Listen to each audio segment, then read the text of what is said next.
So to fix this problem, go straight to your phone notification bar and try to tap on the settings over here, which is close to your profile. So after that, you're going to be in your settings. So tap on apps and notification. After tapping on apps and notification, tap on the see all apps.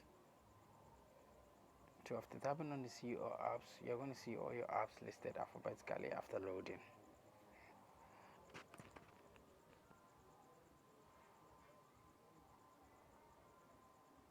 So after loading, what you have to do is to try to search for the Boomplay app. Then you tap on it to open it when you find it.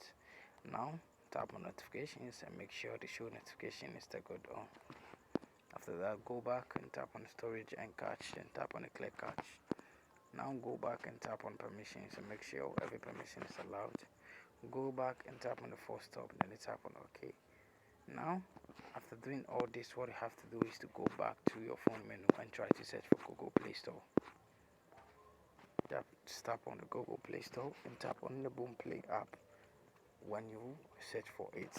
So after that, what you have to do is to just update the Boomplay app and this problem is going to be fixed.